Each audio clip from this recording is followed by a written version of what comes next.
Hello everyone, welcome to my channel. இன்னைக்கு நாம standard 10th சயின்ஸில் யூனிட் நம்பர் 4ல் சால்வ்டு ப்ராப்ளம் நம்பர் 3 வந்து பார்க்க போகிறோம். கொஷின் எந்த பேஜ் நம்பரில் இருக்குன்னா பேஜ் நம்பர் 46ல் இருக்குது.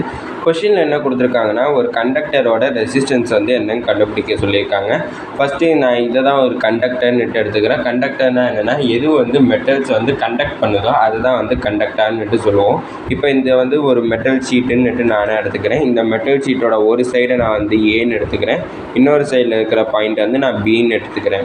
இப்போ இந்த கண்டக்டரில் ஏங்கிற பாயிண்ட்லேருந்து பிங்கிற பாயிண்ட்டுக்கு வந்து கரண்ட் பாஸ் ஆகுது. எவ்வளோ கரண்ட் பாஸ் ஆகுதுன்னா எனக்கு 2 அதாவது 2 ஆம்பர் ஆஃப் கரண்ட் வந்து எனக்கு பாஸ் ஆகுது.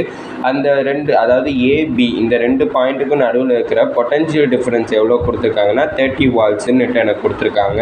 இப்போ இந்த ஏபி ரெண்டு பாயிண்ட்டுக்கும் நடுவில் இருக்கிற ரெசிஸ்டன்ஸ் வந்து என்னன்னு கண்டுபிடிக்க சொல்லியிருக்காங்க. ஃபஸ்ட்டு நான் கிவன் எழுதிக்கிறேன். கிவன் என்னென்னா எனக்கு எவ்வளோ அமௌண்ட் ஆஃப் கரண்ட் வந்து பாஸ் ஆகுதுன்னு கொடுத்துருக்காங்கன்னா 2 ஆம்பர் ஆஃப் கரண்ட். அதுக்கப்புறம் எனக்கு எவ்வளோ வால்ட் அதாவது பொட்டன்ஷியல் டிஃப்ரென்ஸ், அதோட பொட்டன்ஷியல் டிஃப்ரென்ஸ் என்னென்னா எனக்கு 30 வால்ட்ஸ்ன்னுட்டு எனக்கு கொடுத்துருக்காங்க. இப்போ ஃபார்முலா எழுதணும். எதோட ஃபார்முலானா எனக்கு என்ன கண்டுபிடிக்க சொல்லியிருக்காங்கன்னா இந்த கண்டக்டரோட ரெசிஸ்டன்ஸ் எவ்வளோ கண்டுபிடிக்க சொல்லியிருக்காங்க.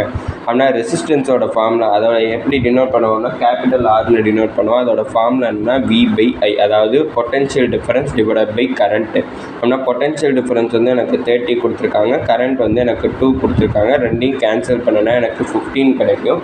அப்படின்னா ஈக்குவல் டு 15. அதாவது ரெசிஸ்டன்ஸ் நான் எவ்வளோ கண்டுபிடிச்சிருக்கேன்னா எனக்கு 15 கிடச்சிருக்கு. இதை ரெசிஸ்டன்ஸை வந்து அதை எந்த யூனிட்டில் டினோட் பண்ணுவாங்கன்னா எனக்கு ஓம்ங்கிற யூனிட்டில் வந்து டினோட் பண்ணுவாங்க. இதை எப்படி எழுதணும்னா இப்படி தான் வந்து இதை டினோட் பண்ணணும். இந்த சிம்பிளோட பேர் வந்து ஓம்னுட்டு சொல்லுவாங்க. அப்படின்னா ரெசிஸ்டன்ஸ் எவ்வளோ கிடச்சிருக்கேன் எனக்கு 15 ஓம் கிடச்சிருக்கு.